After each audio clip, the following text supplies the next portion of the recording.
D2DNY, Real World HVAC Simplified. And now, in this video, a quick service tip regarding Fujitsu mini split, ductless mini splits. Nowadays, these things are very popular nowadays, easy to install, and so a lot of people are going for this, our clients. So a quick service call, troubleshooting tip, because I was just here on a service call. Client called me up saying this thing is not working. So I came in and I was getting 18 flashes, right? 18 flashes, right, guys? 18 flashes on the error LEDs on the board. There's an LED on here on the main board that flashes the error code, right? Really, right now you can't really see those LEDs, but whenever there's an error, the glow or the flash, you will see it just from this angle, just from looking from here, looking from this right here, you can see that LED flashing. So you gotta watch for it, let it count, and then there's like a 3 or 5 second pause. That's when it's finished reading out the error code. So you gotta just be patient, count with it in your mind, all the flashes. Whenever it pauses, that's when it's done. All right, and the code has been read. And if you want, you just watch it until it pauses. Give it that 5 second pause or 4 second pause, 4 seconds. Between 3 and 5 seconds, it pauses. And when it starts flashing again, you just start counting. So this was 18 flashes. And then when I hooked up my gauges, so 18 flashes, what I did, I turned the power off. I turned the disconnect power, or the power to the unit off. Didn't really use this disconnect right here, but you can use the disconnect to turn the power off. That's what you should do, especially if you're a do-it-yourselfer. Use the power disconnect. But what I did, you know, being that I'm a pro, I know what I'm doing. So I just pull this plug right here, same thing, right? And just wait 30 seconds, plug it back in. Then I look, no more flashes on the main control board. The error went away. But then when I went downstairs, put all of the 3 indoor units to full cool, lower the set point all the way, came back up, the compressor came on, and I was getting 28 psi on the low side. All right, so right away that tells me that, you know, I'm just sharing this with you guys because I didn't know that 18 flashes means that the system, or the system is low on refrigerant, or 18 flashes error code, you know, is associated with low refrigerant. So that's an easy diagnostic to show up here. 18 flashes, just know that it's going to be a refrigerant problem. All right, so it runs for a while, and then eventually it would have cut out and give you the 18 flashes again.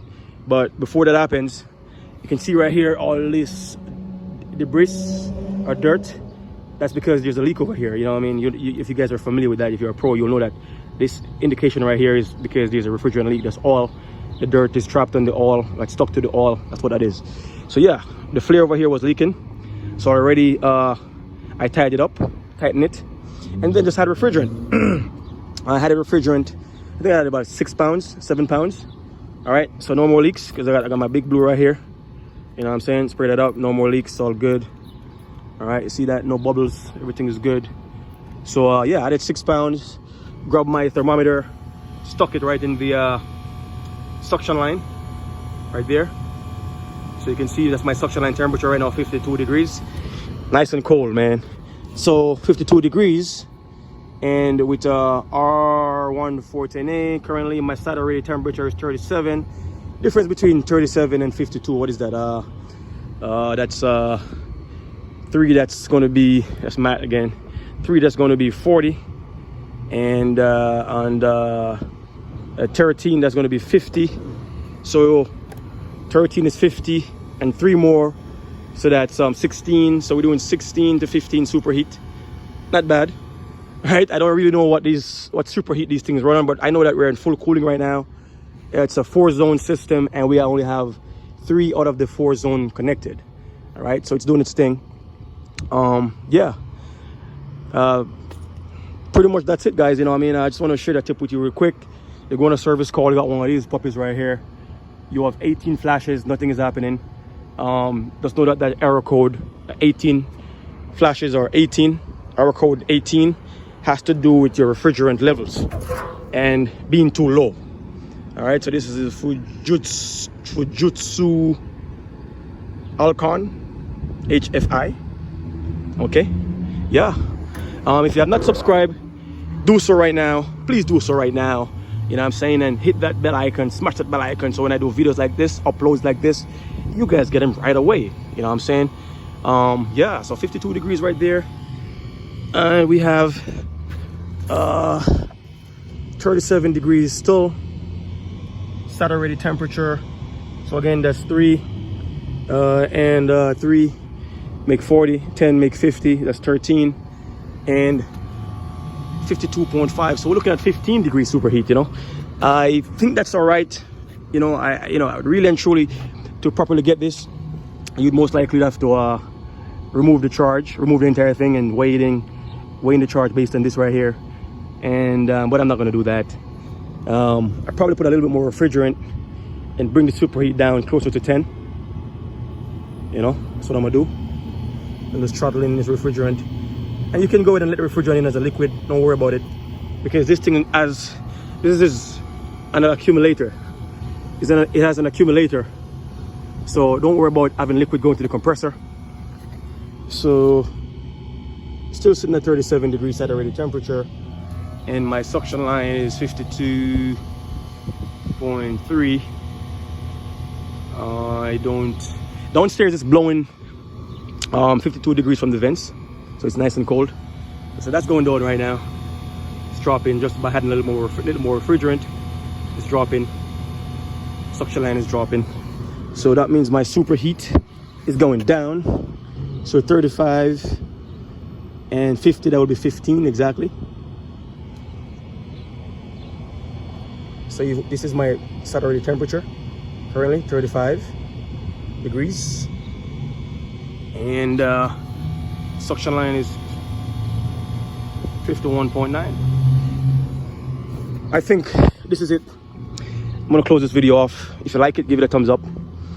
If you are not subscribed, subscribe. You know, I do upload videos on a weekly basis. Okay. Now this system also, just so you know, if you're gonna do this, make sure that the indoor units are at full cooling. Just put that temperature all the way to 60, as low as you could go with the indoor temperature set point on that remote. Put it as low as you can, right? Because you want to make sure this thing is going full throttle. The inverter compressor is at full speed. It's not just throttling a little bit, because then these numbers are going to be off if you're trying to charge it by superheat. So you got to make sure it's running at full capacity before you try to do it like this. Otherwise, you're gonna have to just weigh the charge in based on what's on here. And in the manual, it will tell you, you know, how much more refrigerants to add per feet of liquid line and per indoor unit. Okay, so that's how you'll do that. But if you want to do it like this, it's cool, but make sure that you are full 100% cooling. Otherwise, you're going to be false. You're going to be you know, your numbers won't be correct. Okay, if you don't know how to do this, get the manual and just go by the tag. The charges are the tag right here. The total charge, this is 7 pounds 1 ounce, and then for every feet of liquid lines, and based on the model of the indoor unit, there's a charging scale which is in the manual. It tells you how much more refrigerant to add, and that's how you'll do it. All right, but you can do this because if you're a subscriber, this right here is quick and easy. You can do this. I'm showing you the tip. I'm out.